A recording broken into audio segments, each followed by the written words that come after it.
Podcast ini dibawakan khas kepada anda oleh Nur Insan sebenarnya dengan kurban, ibadah kurban 3 in 1.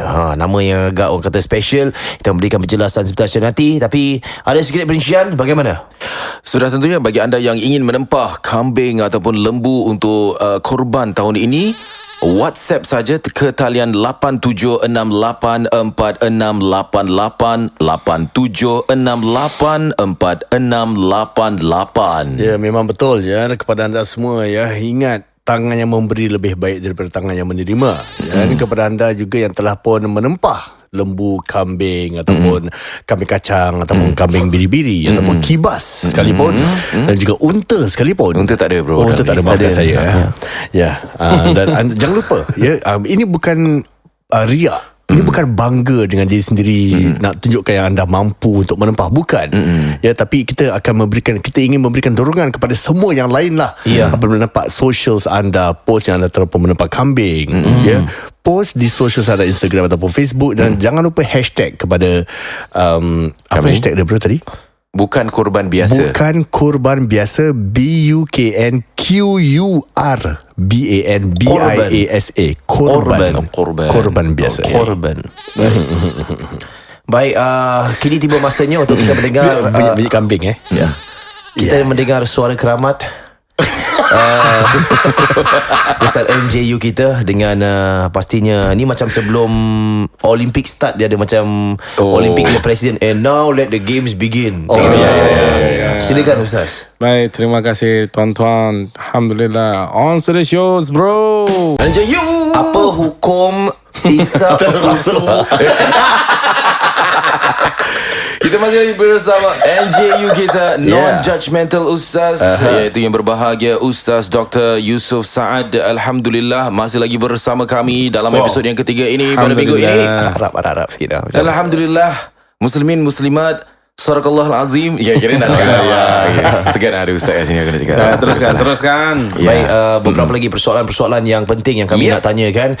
Dan kita semua digemparkan dengan satu pengakuan daripada pendengar kita. Beberapa podcast yang lepas, saya bila baca komentar beliau dan teman-teman podcaster yang lain juga agak terkejut. Dan kita tak tahulah, pada kami macam lucu, macam seperti yalah, tak tahu sama ada kita pernah lakukan ataupun tidak. Ini adalah masing-masing. Saya tak judge siapa. Kita non-judgmental podcaster, NJP. Tapi bila dikongsi sama, ramai tiba-tiba nak bertanya. Dia tahu yang NJU akan datang pada hari ini, dan cakap, apa kata kau bawa soalan ni masa NJU datang? Baik, ini soalannya sebenarnya. Ini soalan ni boleh dipelajari oleh NJHP bro. Apa tu? Non-judgmental humble podcast. Jadi keratan dia, saya ambil simpulan apa yang dia katakan, dia merupakan seorang pendengar wanita. Jadi dia dah minta restu suami dia untuk tanya, sebab dua-dua anonymous, sebab kau tak tahu apa. Dia cakap yang buat masa ni suami dia dah ketagih minum susu dia. Dia seorang ibu yang menyusukan lah bayi. Tapi masalahnya dengan suami yang seringkali menyusukan daripada susu dia, susu seringkali habis. Dan kemudiannya anak dia ataupun bayi dia tidak mendapat susu badan daripada dia, sehingga kan perlu membeli formula milk untuk anak, susu sendiri untuk suami. Kan kita mendapat banyak respons. Ada yang mengatakan kalau suami mengambil susu isteri, dia jadi ibu susuan.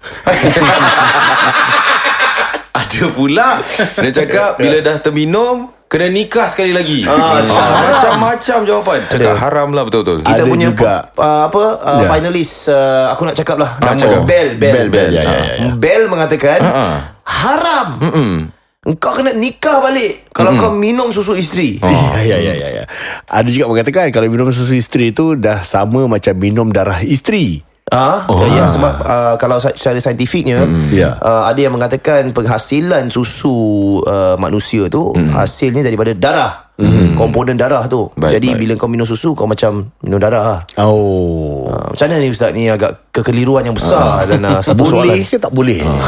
Jadi kita hapuskan kekeliruan ini, Ustaz. Baik. Alhamdulillah, soalan yang baik. Baik baik dan seronok ya.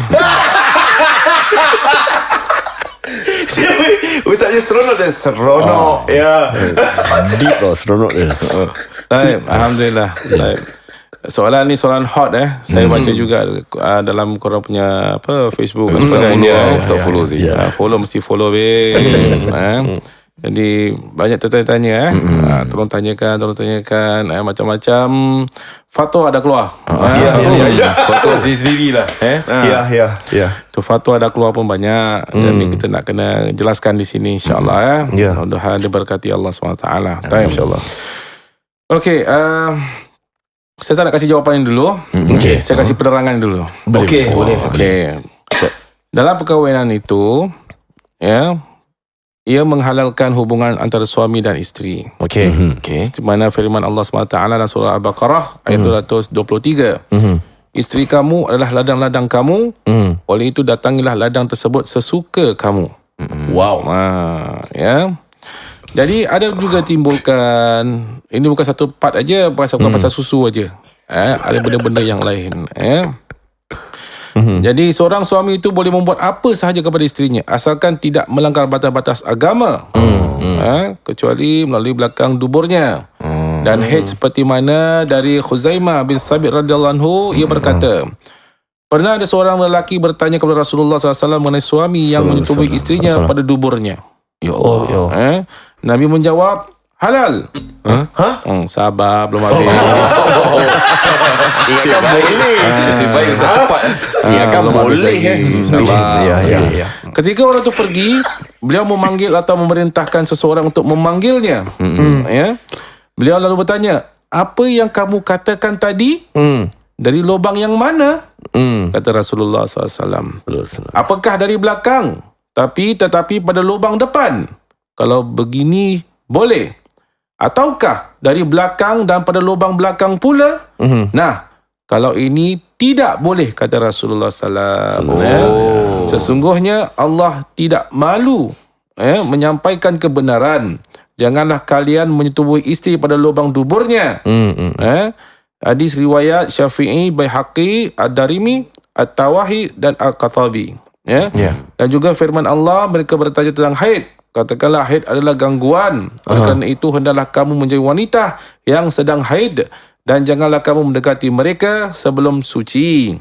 Jika mereka telah suci, maka tubuhilah mereka itu pada tempat yang diperintahkan oleh Allah kepadamu. Sesungguhnya Allah menyukai orang-orang yang bertaubat dan menyukai orang-orang yang mensucikan dirinya. Surah Al-Baqarah ayat 222.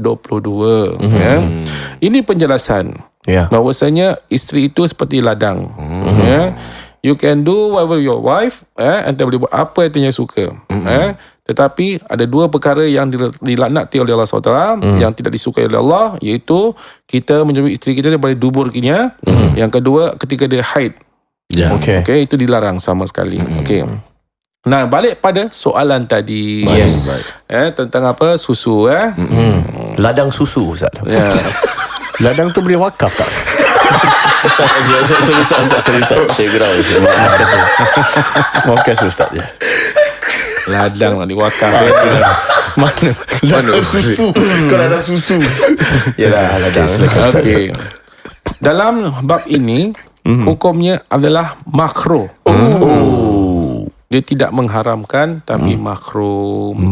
Kenapa makruh? Kerana ia boleh memudaratkan penyusuan bayi atau anak itu. Okay. Fair enough. Bila susu tu dah habis, anak tu nak minum susu apa? Padahal dalam Islam ni, Allah SWT menggalakkan supaya bayi tu disusukan selama 2 tahun. 2 tahun. Jadi tidak ada hukum dia kena kahwin lagi. Dia tidak apa lagi? Merimbah je. Jadi ibu susuan. Jadi ibu susuannya minum darah isteri. Minum darah isteri. Vampire ke apa ni? Minum darah isteri dan sebagainya. Jadi tidak ada hukumnya haram, maka dibolehkan. Tetapi makronya di mana? Di mana? Apabila anak itu tidak dapat susu, maka tidak boleh. Sampailah anak itu minum susu dalam tin. Kesian pada anak itu. Afdalnya itu, bagusnya kasihlah anak itu minum susu ibunya, bukan bapaknya. Tu anak tu. Jadi bilang dengan bapaknya tu jangan merebut-rebut dengan anaknya. Kasih pada anaknya. Mengalah bapaknya tu. Dah masanya untuk anaknya minum, bukan bapaknya. Okey. Betul. Jadi dalam hal ini banyak ulama-ulama mengatakan ia hanya makruh. Tidak ada hukum haram di situ. Tapi kalau dia dah ketagih dan sebagainya, jadi kekhawatiran bagi kita, akhirnya jadi penyakit. I see. Kalau isterinya tu tidak mengandung, tidak bersalin, mana dapat susu? I see. Siapa yang akan jadi mangsa susu tu? Cari ibu susuan lain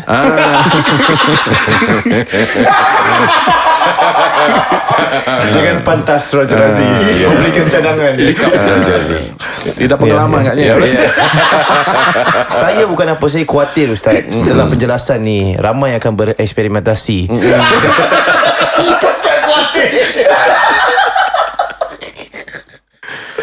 Ya, baik. Anda dah mendengar penjelasan, ya, usah lagi ada. Sebenarnya ini masalah dia boleh settle sebenarnya. Ustaz dah berikan penjelasan menerusi agama dan juga fatwa lah. Dan saya punya penjelasan pula. Ada penjelasan juga. Ada. Kenapa tak anaknya minum susu ibunya dan bapaknya minum susu tepung? Switch lah. Switch lah. Lain botolnya. Ya. Botolnya lainnya. Sebab bau dan botol mainkan peranan. Kira Dia pun pengalaman juga. Baik, kita hentikan di sini.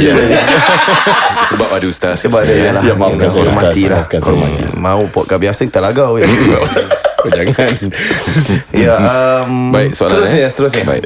Ni ada soalan tentang potong kuku, Ustaz. Cepit kuku. Dia cakap ada tak hari-hari yang baik untuk kita potong kuku? Mak-mak kata hari-hari macam Selasa dengan Sabtu tak boleh potong kuku. Rule Kruger katanya. Namanya. Nama dia Rule Kruger. Rule Kruger. Macam mana Ustaz nama dia ni? Freddy Krueger tak? Freddy Krueger. Nama dia Rule Kruger. Rule Kruger. Bersempena dengan Freddy Krueger, Ustaz. Memang Selasa dengan apa? Tak boleh potong. Dia cakap hari Selasa dengan hari Sabtu tak boleh potong kuku. Jadi hari apa yang bagus potong kuku? Macam mana Ustaz ni? Potong kuku pun jadi masalah, Ustaz. Kalau panjang potong je lah. Macam mana? Okey, ada disunahkan oleh Rasulullah SAW, iaitu memotong kuku tu pada hari Jumaat. Sebelum kita solat Jumaat, kita bersihkan kuku kita. Itu adalah Jadi bagusnya hari Jumaat tu lah kita potong kuku kita sebelum kita solat Jumaat. Bersihkanlah Sebenarnya tidak ada dalil yang lain untuk menerangkan bila nak potong kuku. Tapi itu dia seperti hadis sunnah, maka kita cuba mengamalkannya. Tapi kalau dah panjang, potong aja. Tak kira lah hari apa pun. Tak kira hari apa lah. Okey. Baik. Betul ke kalau kuku kita lebih panjang, Ustaz?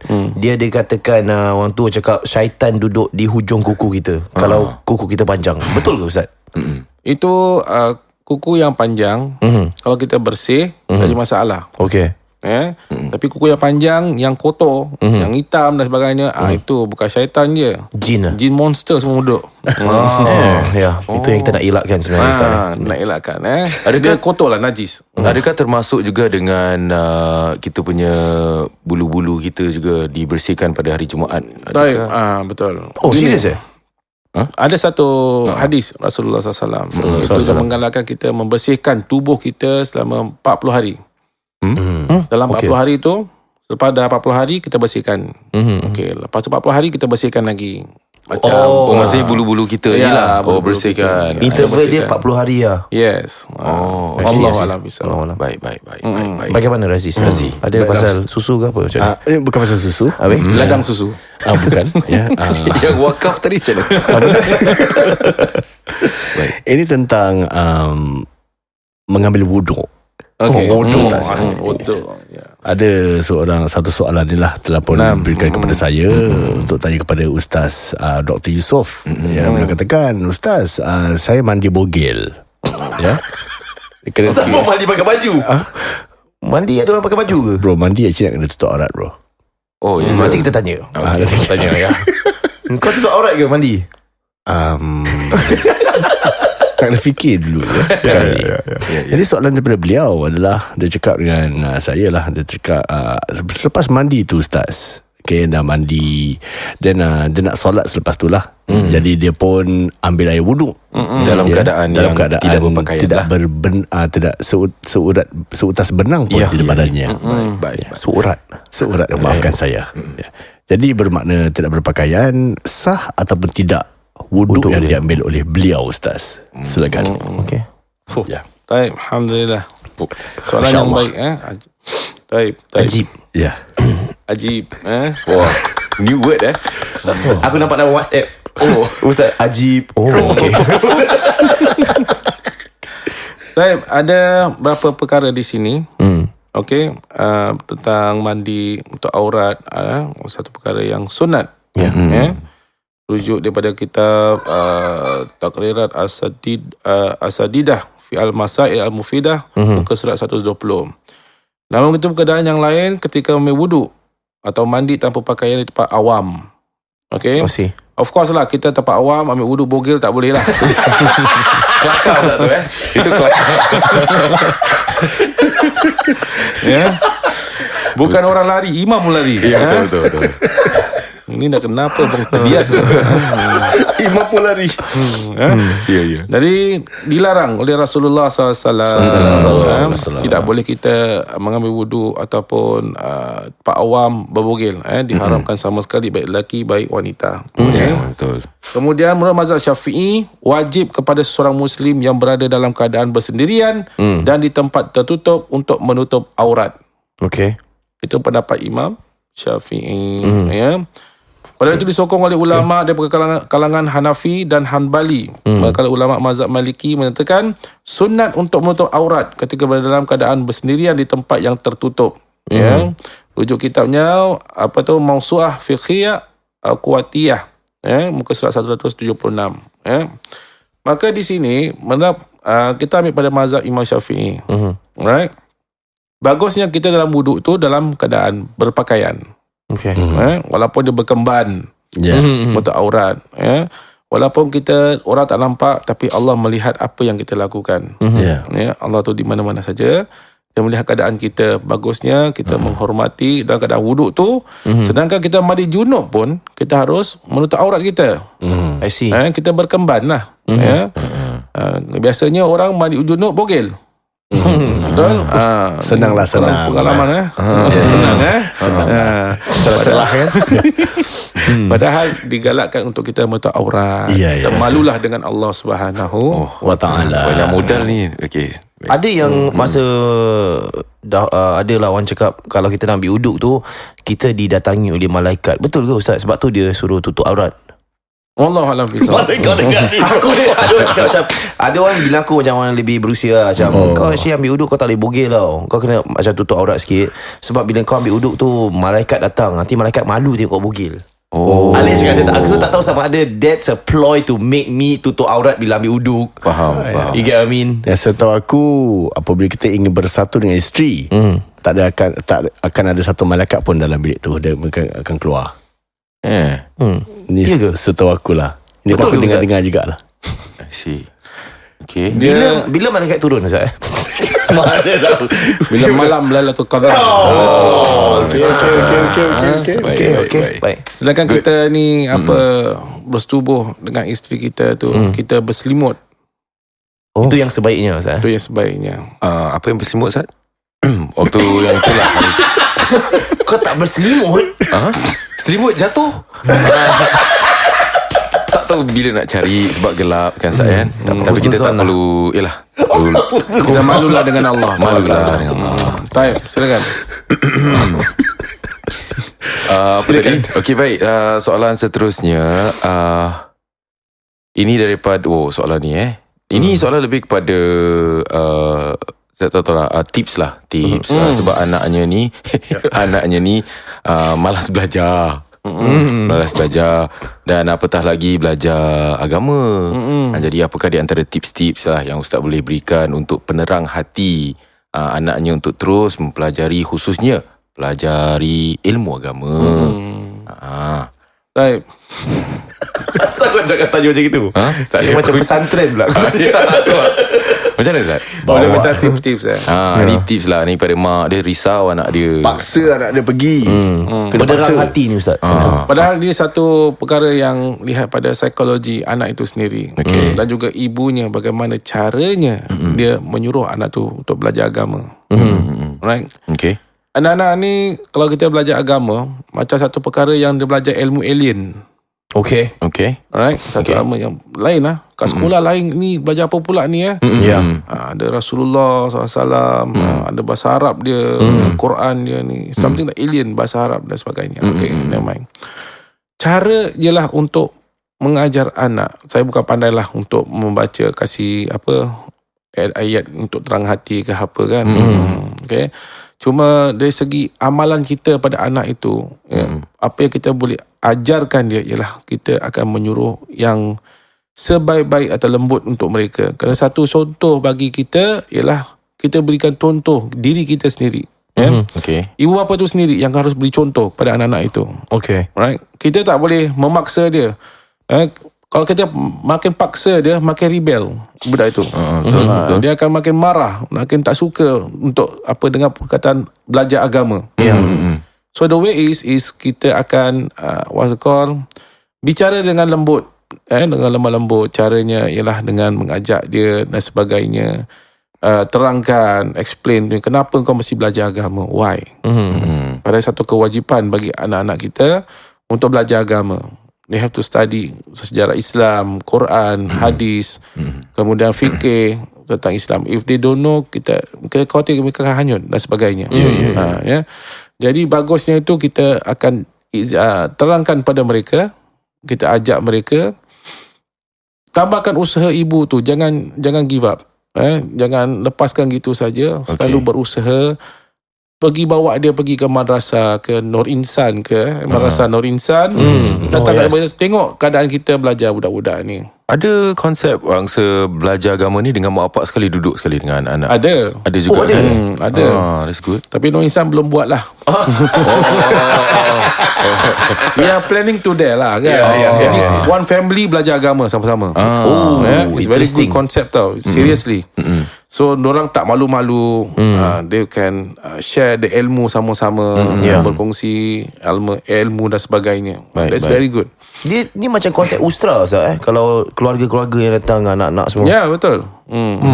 Bagus apa? One family datang belajar. Ni ada satu lagi yang dulu selalu minta-minta air. Selalu istilahnya mak-mak minta air dengan ustaz kan. Penerang hati Penerang hati tu macam mana ustaz konsep dia? Lembutkan hati, terangkan hati. Itu satu perkara yang dilakukanlah pada ustaz-ustaz bacakan surah-surah kemudian suruh anak tu minum dan sebagainya. Dan sebagainya. Okey, tak ada masalah. Ikhtiar lah. Itu ikhtiar lah kan. Tak ada masalah lah. Tapi kita yakin bahawa Allah itu yang menggerakkan hatinya. Kita usahalah. Kita tahu usaha dan tawakal.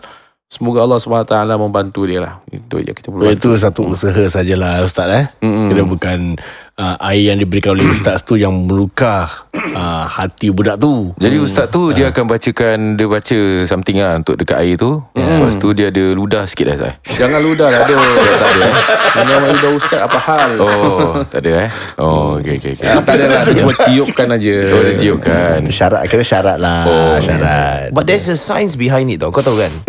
Yang macam kau tak silap saya ada satu saintis Jepun. Apa air zam-zam? No, not air zam-zam. Dia ada buat Air eksperimen. baca Al-Fatihah lah. Dua jenis air di hadapan. Satu air tu dia buka speaker, and then speaker tu ada perkataan-perkataan yang menyakitkan hati, like hate lah, apalah, ada perkataan-perkataan berunsur yang tidak baik lah. Dimainkan melalui speaker, dan kemudiannya dia ambil sampel daripada air tu dan dia cuba untuk tengok the water crystals yang ada kat dalam, dan it looks deformed. Dan satu lagi bekas air tu dia mainkan perkataan-perkataan yang baik macam love, prayer, smiles, play good music, positive vibes lah. Dan dia ambil satu sampel daripada air tersebut dan lihat dalam mikroskop dan lihat the water crystals lebih jernih, lebih cantik, strukturnya lebih baik daripada asalnya. Nice. So dia cakap that was the hypothesis at that point of time. Adakah kata-kata yang baik tu dapat menjadikan sumber air tu lebih baik? Dan ternyata menerusi eksperimen ringkas tu, it happens. It happens. Dan mungkin itu sains di sebalik. Aku tak tahu lah. I'm thinking sebab ayat Quran kan benda-benda yang baik kan dilafaz. Okay, baik. Ini soalan seterusnya. Daripada Diana DeVille. Katanya, okey, dari dulu nak tanya benda ni. Kalau kita pergi majlis orang kahwin, adakah tertulis dalam mana-mana hadis ke yang tetamu mesti kasih duit salam, Ustaz? Adakah ini satu adat atau a religious obligation? Kenapa tanya pasal ni? Sebab pasal duit salam inilah akhlak orang makin rosak. Lagi-lagi yang terima duit salam ni macam luahan dia lah. Jadi super judgemental. Tak tahu erti bersyukur sampai nak menghina, mencaci orang yang tak mampu nak kasih duit salam ikut market. Sampaikan orang tak datang tetap kena kasih duit salam kirim supaya orang tak mengata. Takut drop my water face lah konon. Kadang-kadang orang sampai mengeluh bila dapat banyak jemputan kahwin. Sebab orang fikir kalau pasal duit hantaran ni orang pandai cakap tak wajib. Tapi duit salam wajib ke? Orang cakap duit hantaran tu kafir ke Islam? Sekarang aku nak dia, duit salam tu kafir ke Islam? Duit kalau nak keluar pandai selitkan agama. Tapi duit nak masuk agama tolak tepi. Ini luahan. Mungkin dia baru saja dikutuk oleh tuan rumah yang mengutuk dia sebab tak kasih duit salam. Mungkinlah saya andaikan lah. Macam mana ni Ustaz? Duit salam. Ini boleh gaduh Ustaz duit salam. Betul. Banyak kali kita buka topik duit salam ni, dia jadi sumber perbalahan. Antaranya saya kasih contoh Ustaz duit salam kalau buat combine, kau tak boleh mix. Kalau kau diundang oleh pihak groom, kau kena salam groom. Duit jatuh kat groom. Itu satu hal. Satu lagi, duit salam yang dapat mak simpan ke pengantin simpan, itu pun jadi isu Ustaz. Ada yang cakap, mak-mak yang dengar rancangan ni akan katakan duit salam tu sepatutnya mak yang dapat keseluruhan. Pengantin pula cakap sepatutnya kita lah yang dapat balik sebab kita dah keluarkan duit buat majlis. So the way I look at it, kalau ada sumber duit masuk, dia jadi masalah Ustaz. Baik hantaran, baik duit salam, baik apa-apa duit dia. Jadi hari ni pasal duit salam, macam mana ni Ustaz? Pendapat Ustaz berkenaan dengan hal ni? Taib, Alhamdulillah. Terima kasih kerana sudi mengeluarkan perasaan di situ ya. Isu pasal duit je isu Ustaz nak tanya kau tau, ini kau yang marah ke Diana Deville yang marah? Diana Deville yang marah. Aku cuma keluar balik cerita lama. Saya dah tanyakan Ustaz, jangan takut ya. Saya dah tanyakan ya. Macam mana Ustaz ni? Taib, okay. Majlis kahwin ni satu adat satu adat orang Melayu kita. Mesti ada salam keruk. Salam keruk Ya. Dia salam tuan rumah keruk. Betul Okey, ini berlaku pada semua kebanyakan majlis begitu juga. Okey. Jadi sebagai tuan rumah dia bukan tidak ada kewajipan untuk memberi bayar salam keruk ni. Di salam ni tidak ada kewajipannya. Tetapi kita sebagai orang yang datang dan salam keruk ni tidak ada kewajipan harganya. Okey. Tidak ada kewajipan harganya.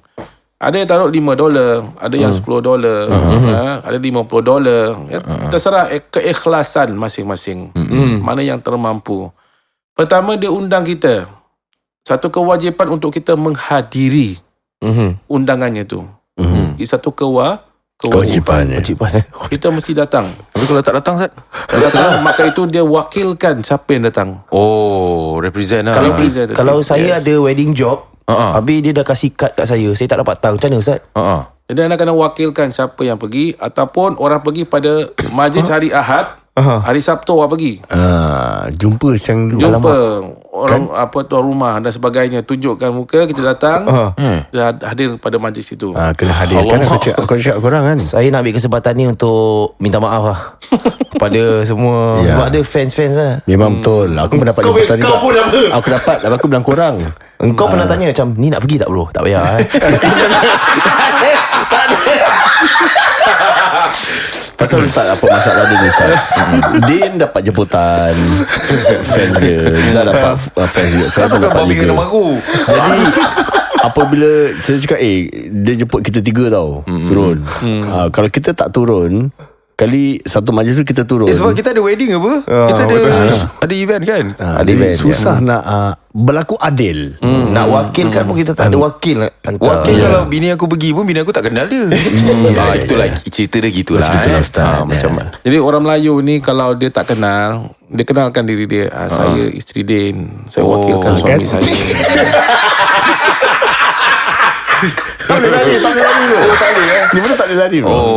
Ini kewajipan lah Orang undang kita wajib datang. Berat sekali. Alright.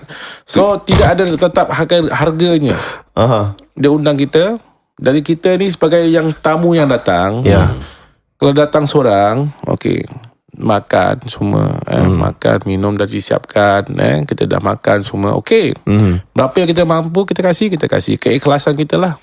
Selalunya $10 kita kasih tapi kalau datang dah berderet panjang, dengan anak, anak 3, anak 5, suami isteri, macam mana tu? Betul. Takkan $10 juga, bagi yang lebih sikit. Understood lah kan? Betul. Orang pergi majlis kahwin ni, kita tak payah lunch tak payah breakfast, nanti kita lunch ke majlis ni. Dia tahu dia kasih dah ada makan. Dia dah tahu gitu, kasih lebih sikit. Betul. Berikan keikhlasan, kita bagilah. Kita ni kasih keikhlasan sedekah pada orang tu supaya dia dapat jayakan majlis dia. Dan buat majlis ni bukan murah, mahal. Kita catering ni dalam beribu, nak kena siapkan bayaran dan sebagainya. Yang penting tamu aku datang makan, mereka menjamu selera makanan yang sedap mereka nak. Yang terbaik. Jadi orang makan pun happy. Yang dah happy ni pun bagilah. Janganlah bagi surat khabar kat dalam ke. Ada tu ada tisu ada yang macam gitu. Tapi kita husnuzon lah, niat yang baik lah. Mereka tak mampu nak bayar, tapi mereka tak kewajipan untuk makan. Undangan tu datang, I see. undangan datang. Tapi dalam ada macam-macam pun, kita cuma husnuzon, mereka tak mampu nak bagi duit. I see. Okay. Di situ je lah. Tapi yang tuan rumah, keikhlasan anda untuk buat majlis besar-besaran gini, anda mampu dan anda niatkan sedekah pada mereka makan. Memang seharusnya memang tidak ada bayaran pun. Tapi adat kita mesti salam keruk. Kita ingat dia dah keluarkan duit makan ni semuanya, kita bantu juga. Kalau tak ada bayar tak apa. Jadi masalah. Bukan satu kewajipan untuk kita kena kasih. Tapi adat kita, orang Melayu kita, saling bantu-membantu, mengingati satu yang lain. Kita kasihlah apa yang kita mampu. Okay. Maka dengan itu yang sedang mendengar kami, Hamba Podcast, anda boleh DM kami jika anda ingin menjemput kami ke majlis bersama. Kami kena pergi. Don't open the floodgates. Satu majlis 10. Dan terus apa ni? Kalau kita hantar wakil, contoh kita hantar Im lah pergi. Boleh lah, kita wakil siapa lah. Wakil. Makin gemuk dia, bro. Kita hantar Im je lah. Okay. Siapa lagi? Ada lagi? Baik. Kita ada satu lagi soalan. Soalan ringkas lah. Okay. Assalamualaikum semua. Waalaikumsalam. Bakal suami saya, Ustaz, adalah seorang mu'alaf. Menukar nama dia dengan tidak berbinkan kepada Abdullah, adakah akan menjadi satu masalah, Ustaz? Itu saja. Okay. Masih lagi dengan suaminya ke? Bakal suami baru belum lagi lah. Tapi bakal suami dia ni dah kahwin lah ni, adalah seorang mu'alaf. Masuk Islam lah. Okay. Dan dia nak tukar nama dia dengan tidak berbinkan kepada Abdullah. Boleh ke tak boleh? Okay. Itu saja. Jadi suaminya bakal jadi orang mu'alaf. Akan masuk lah. Ya. Tapi dia belum, dia ada anak? Tak ada. Belum ada anak. Kita baru nak kahwin lah. Dia nak kahwin, bakal suami dia tu masuk Islam lah. Jadi nama dia nak tidak berbinkan kepada Abdullah. Kan biasanya mu'alaf kan macam Muhammad bin Abdullah kan. Tapi ni tidak berbinkan kepada Abdullah. Akan menjadi satu masalah tak? InsyaAllah tidak lah. So tak semestinya kena ada Abdullah lah. Saya. Okay. Boleh tak kalau nama mu'alaf yang kita ambil tu, contoh let's say saya jadi mu'alaf lah. Nama asal saya adalah Edward Tan. Dan saya tukar nama saya menjadi Muhammad Samsul. Muhammad Samsul. Habis bapak saya Tan Asing. Boleh tak Muhammad Samsul bin Tan Asing? Tak ada masalah. Tak ada, serius. Tu nama anda sendiri lah. Dan bin kan nama bapak saya nama Cina. Boleh? Kalau bin kan tu dia selalu pakai alias kan. Kan nama Islam dia alias, nama bapaknya Tan Asing. Son of the one lah. Is it? Son of. Maksudnya Samsul nama Cina lama dia. Nama Cina nama dia. Ataupun Edwin Tan. selalunya gini, nama Cina ke depan, Edwin Tan alias nama Islam dia. Tapi kalau nama Islam saya bin bapak saya nama Cina. Bin kalau bin bapa nama Cina tu tak boleh lah. Tu tak boleh. Bin nama Cina tak boleh. Jadi Muhammad Samsul saja. Muhammad Samsul saja. Okey. Kalau kata Muhammad Samsul Tan, Tak ada bin dia maksudnya boleh lah. Senim surname dia. dia. Yes. Tak boleh Muhammad Samsul bin Lim Yu Beng tak boleh lah. Ustaz kenal Lim Yu Beng? Dia pelakon popular Ustaz. Ya. Ustaz kenal lah. Mana Ustaz tak kenal? Okey. Kita nak teruskan soalan ni ke macam mana? Dia boleh ni. Salah. Ni ada satu ni Ustaz. Okey. Assalamualaikum Ustaz dan brother OLG. Dia tanya Ustaz kalau Lim Yu Beng buat apa? Saya nak Ustaz beri pencerahan tentang kematian. You see, the thing is becoming a norm for our society, especially the current and younger generations, to say RIP, rest in peace, to the deceased. But I personally find it rather disturbing, because I understand apabila matinya anak Adam, maka terputuslah segala amalan, dan bila dikuburkan, maka arwah berada di satu alam yang lain, yang mana kita tak nampak alam barzah. Katanya daripada mengucapkan RIP, alangkah baiknya jika kita mendoakan mereka, Allahumma firlahum warhamhum wa'fu anhum. Kata tahu Kata tahu. Alhamdulillah. Ni kata mereka lah. Bagaimana Ustaz pencerahan berkenaan dengan hal ini? Baik, alhamdulillah. Soalan yang baik Jadi younger generation kita ni orang katakan RIP rest in peace lah Walaupun dia yang mayat itu orang Islam. Betul Ya. Bagusnya kita tukarlah daripada rest in peace tu. Memanglah orang tu rest in peace, kita pun tak tahulah dia rest in peace ke tidak kat dalam tu. Kan? Kita wallah alam bisawab. Tak tahu pun. Kita pun belum baring kat dalam tu kan. Okay, what we can do is, itu yang baiknya lah kita doakan lah. Doakan yang terbaik. Kalau tak boleh bahasa Arab, bahasa Melayu saja. Semoga Allah ampunkan dosa-dosa kamu. Jauhkan kamu daripada azab kubur. Semoga amalan kamu, kita doakanlah yang terbaik. What the best yang kita boleh ucapkan. Dalam bahasa Inggeris pun boleh, tapi janganlah kita sebutkan rest in peace. Rest in peace tak ada apa-apa. Tak ada makna pun, bukan satu doa pun. Tapi bagusnya kita doakan. Kalau bagus yang bahasa Arab tu, Allahumma ghafir lahum warhamhum wa'afihim wa'fu anhum. Doakan pada mereka.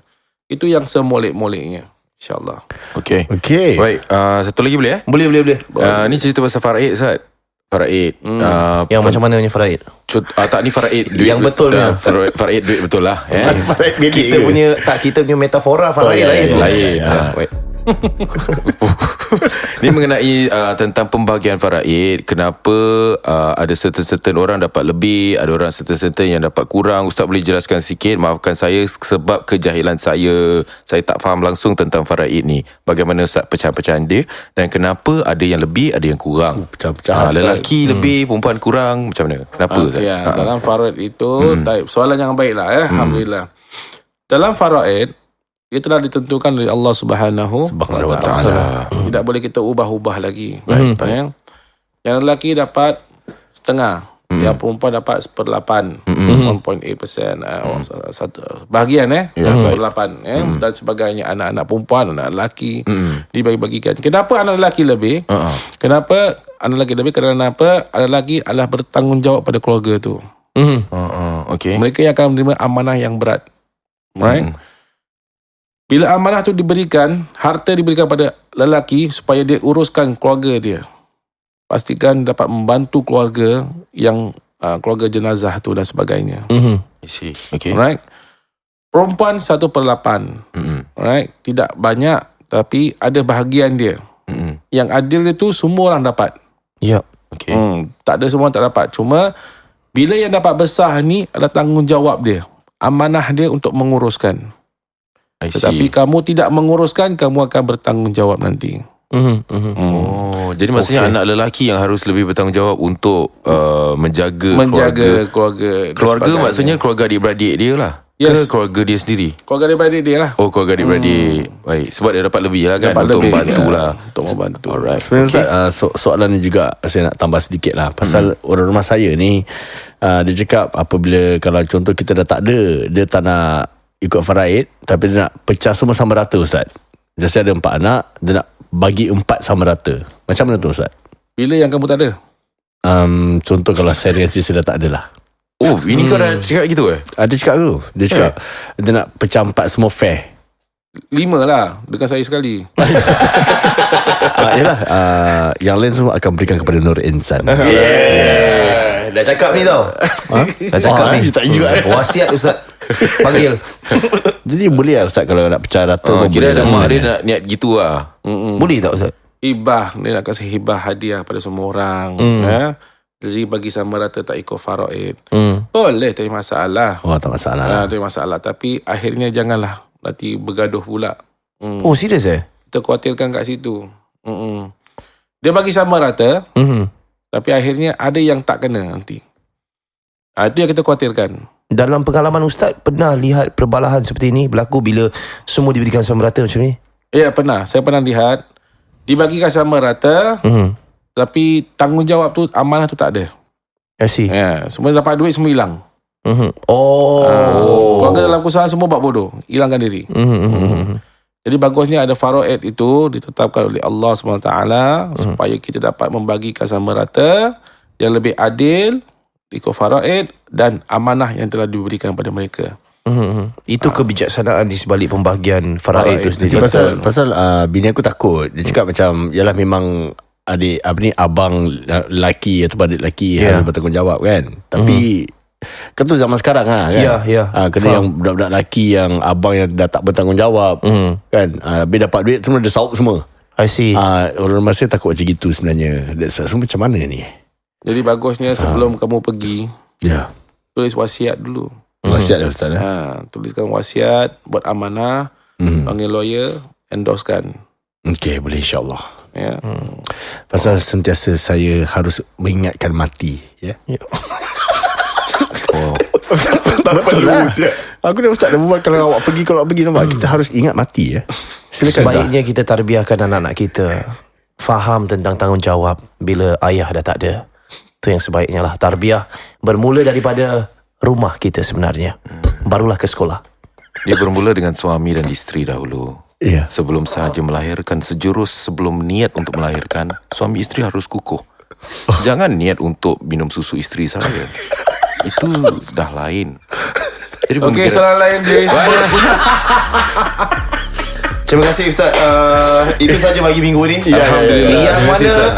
soalan-soalan dia tak sempat ditanyakan, Banyak Ustaz. bawa pada minggu depan. Letakkan kembali, repost lah soalan-soalan anda. Copy paste saja supaya dapat kami nampak dan juga kita awas tentang soalan anda.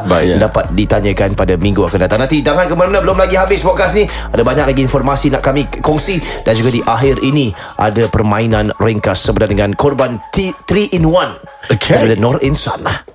Podcast ini dibawakan khas untuk anda oleh Nur Insan. Ibadah korban 3-in-1. Anda dapat berkorban, dalam masa yang sama dapat juga wakaf, dalam masa yang sama juga bersedekah. Ini adalah satu inisiatif yang mulia daripada Nur Insan sendiri. Untuk anda bukan sekadar berkorban, tapi juga dapat wakaf untuk madrasah percuma. Dapat juga untuk anda bersedekah dan memberikan makanan untuk keluarga yang memerlukan di Singapura. Alhamdulillah, terima kasih kepada Nur Insan yang telah memberikan inisiatif seperti ini, kerana kita dapat beramal lebih lah dalam korban untuk tahun 2019 ini. Baik, dan juga cara-caranya senang saja. Ingat anda boleh memberikan kiriman WhatsApp seperti mana yang disebutkan pada awal podcast ini. Senang saja. Apakah nombor podcastnya? Podcastnya pula. Nombor WhatsApp. Nombor WhatsAppnya macam mana ni? Nombor WhatsAppnya adalah 87684688. 87684688. 0377108868. Luar biasa sekali. Dan saya difahamkan bahasanya Nur Insan pada tahun ini juga melakukan ibadah korban di banyak negara. Betul. Antaranya kita just off the top kita bacakan lah. Lombok, Somalia, Makkah Mukarramah, Johor Darul Takzim, luaskan kuasamu, Kenya, India, Somalia, Nigeria, Kongo, Bangladesh, Cambodia, dan itu sajalah. Itu antara negara-negara yang mereka lakukan korban. Banyak Ustaz Selalunya dia setiap tahun dia bertambah ke macam mana ni? Kita tengok statistik kita. Mana yang orang minat untuk pergi, mana yang tidak ada sokongan, maka kita tidak buatlah ke sana. I see. Ya. Mana yang orang minat pergi, ada dalam 10 ekor, 20 ekor, okay, kita akan jurus ke sana. Jadi insyaAllah, Alhamdulillah. Kalau bagi mereka yang nak yalah melaksanakan ibadah korban bersama dengan Nur Insan, sudah pun ada pembelian kambing ataupun lembu. Kalau mereka nak jadi sukarelawan, mereka nak pergi dan tengok ibadah tu sendiri dilaksanakan, boleh tak Ustaz? Macam mana? Boleh, insyaAllah. Boleh, kita boleh pergi ke Lombok, insyaAllah. Ya. Ke Lombok sebagai sukarelawan, dan tapi flight semua bayar sendiri lah ya. Berapa Ustaz pergi Lombok Lombok lebih dalam kita naik budget line dalam 200 lebih lah, 300 gitulah. Pergi balik lah. Pergi balik, Okay, hotel dan sebagainya. Makan provided tak Ustaz? Makan tak provided. Makan Kira dah macam tu tanya lah. Ini kira yang nak ikut lah. Kalau nak ikut kira own expenses lah kan. Berapa hari Ustaz pergi Lombok? dalam 4 hari ada. 4 hari 4 days, ya. Betul. Dia ada singgah shopping tak? Macam kita nak beli kerupuk-kerupuk ke? Boleh, insyaAllah. Namanya tour kan. Alang-alang dapat tour sekali ya. Betul. Kita lihat tempat-tempat kat Lombok. Lombok ni memang tempat dia cantik. Betul cantik. Tapi memandangkan musibah yang berlaku di sana kan. Banyak bangunan yang roboh. Masjid-masjid hancur, roboh rata semua. Masya Allah. Jadi harus kita memahami keadaan di sana lah. Tak terlalu happy sangat kat sana. Kita pun rasa sedih. Dan saya ingat lagi solat air raya kita dekat tanah bekas tanah masjid tu. Oh serius the ruins lah. Tinggal yang belen-belen ni lah. Rata lah. In open under the sky lah kita solat. Solat air raya kat situ. Alhamdulillah. Dikelilingi oleh macam rubble semua macam betul. Betul. Dia semua bangunan runtuh. Masya Allah. Wow. Okay, satu baik. macam mungkin experience yang humbling Ustaz Betul. Sedih sangat lah. Kita sedih sangat.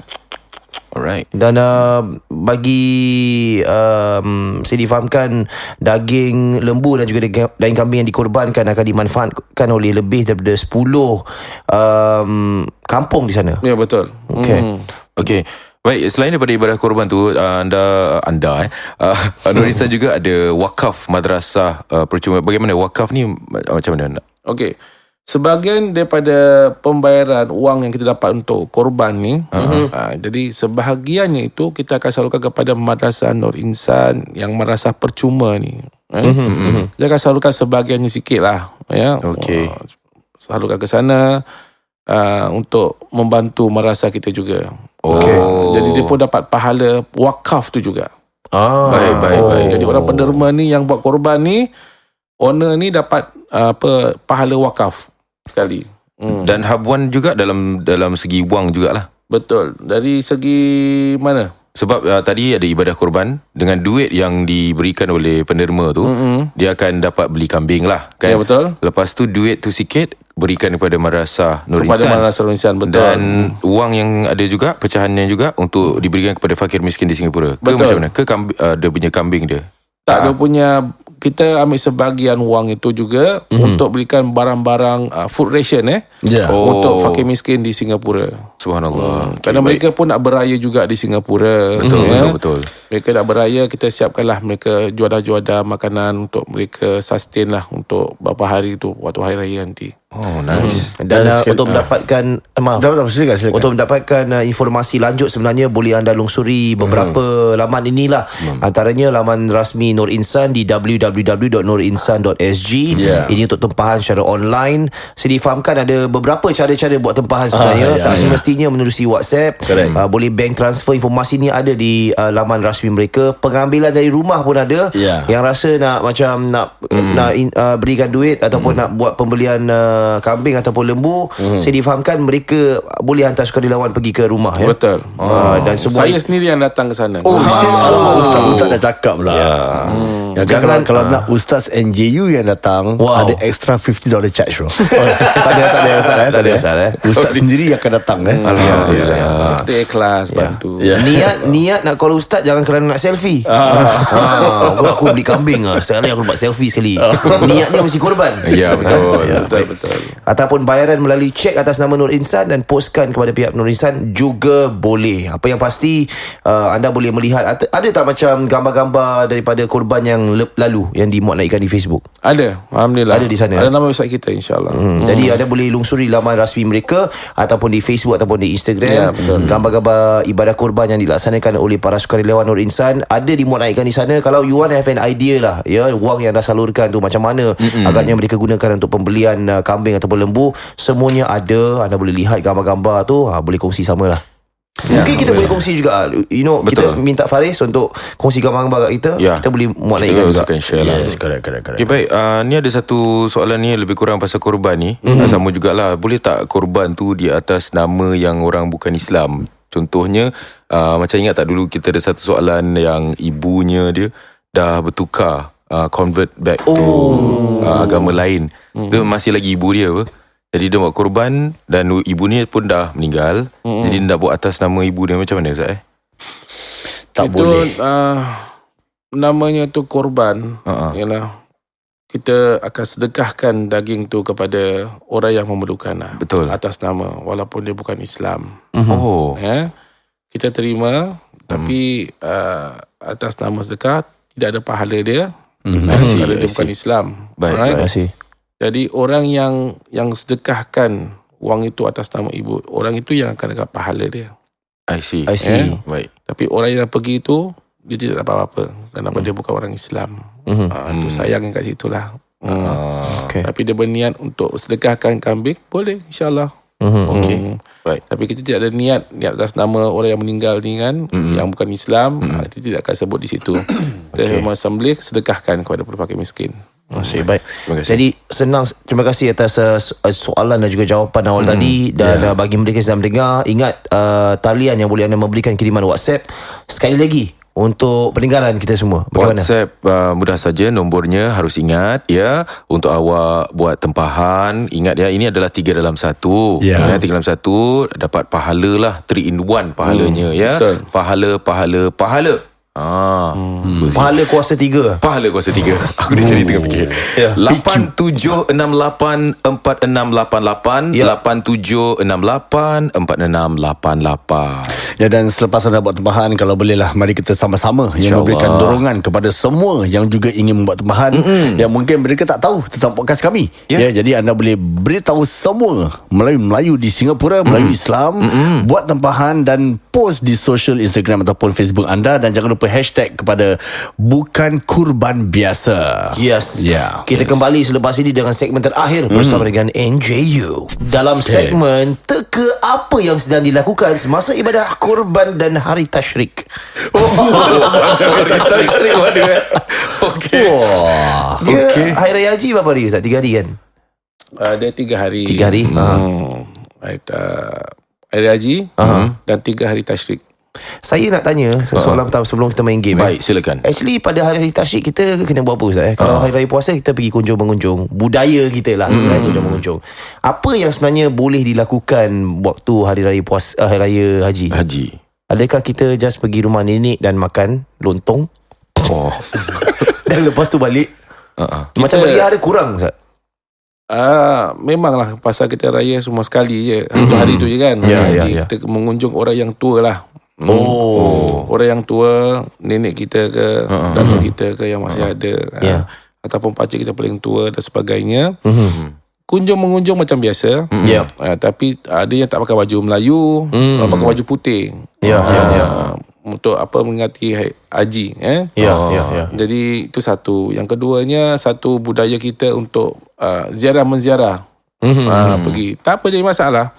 It's good untuk mengeratkan silaturahim antara kita, jumpa lagi, kunjungi dan sebagainya. Tapi selalunya mereka buat satu rumah je. Rumah yang orang paling tua tu mereka akan ziarah.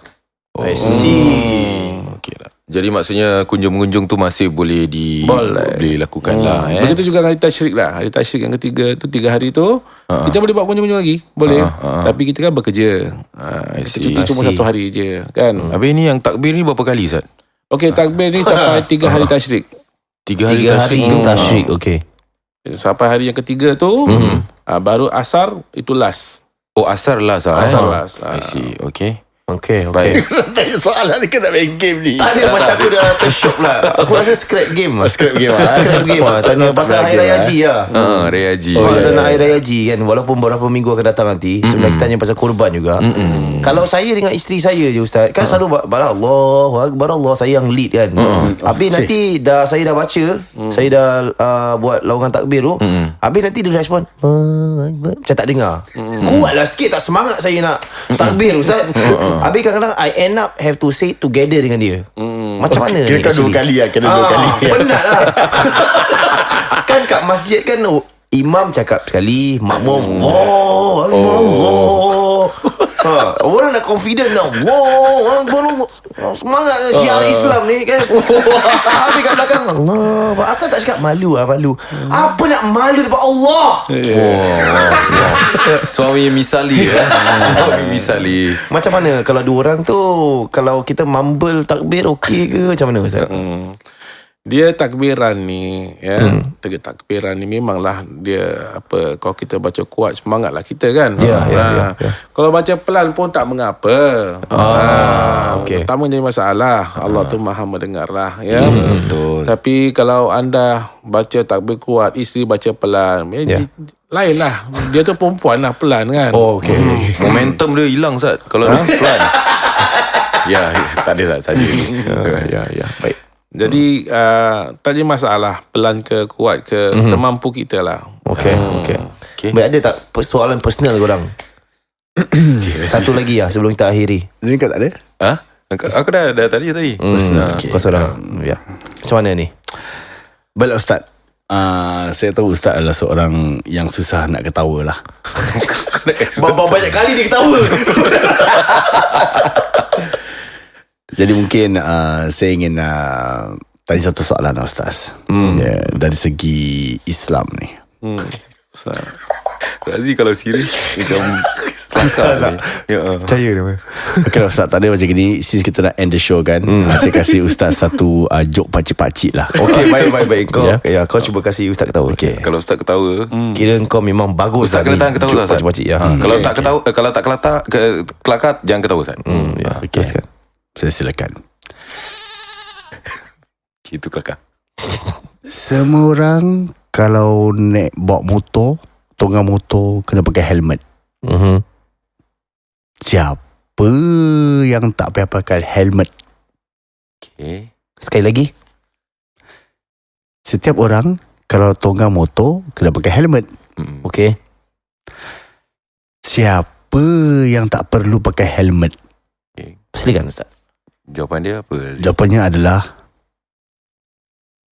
Baising. Tak lakar. Kau tak boleh lagu dulu bro. Kau kena tunggu dulu betul. Aku main lagu untuk kill the awkwardness. Ustaz ketawa sebenarnya kepada yang sedang mendengar ni, tapi tak dengarlah suaranya. Ya. Baiklah. Terima kasih Razi atas penutup bagi podcast ini. Sama-sama. Yang dibawakan khas kepada anda. Kalau kita ketawa bro, kau tahan je. Yalah, aku tadi ingat satu je, Zul. Daripada tadi aku tak boleh. Aku tak boleh. Ya, baik. Podcast itu tadi dibawakan khas kepada anda oleh Nur Insan sebenarnya dengan korban 3-in-1. Dan pastinya 3-in-1 itu bermaksud ibadah korban itu sendiri dan juga habuan makanan diberikan kepada mereka memerlukan di Singapura dan juga berinfak untuk madrasah percuma Nur Insan. Caranya mudah saja. Bagaimana WhatsAppnya Ustaz? Nombornya mungkin Ustaz boleh terangkan nombornya. Dan tapi ingat ya, supaya pura-pura mati. Ingat 3-in-1 bermaksud anda boleh korban, wakaf dan juga bersedekah. Anda boleh lusuri www.nurinsan.sg. Dan jika anda ingin membuat tempahan, anda boleh WhatsApp di nombor 87684688. Yep. 87684688. Dan terima kasih kerana sudi mendengar rancangan ini. Ingat hashtag bukan korban biasa. Dan ini adalah minggu pertama bagi 4 siri podcast yang dihasilkan bersama dengan Madrasah Nur Insan, bersama dengan Korban 3-in-1. Lebih lanjut lagi di socials kami dan juga di socials Nur Insan. Jumpa pada minggu depan. Teruskan dengan soalan-soalan anda. Dan juga pastinya wabillahi taufiq wal hidayah. Wow. Assalamualaikum warahmatullahi wabarakatuh. Waalaikumsalam.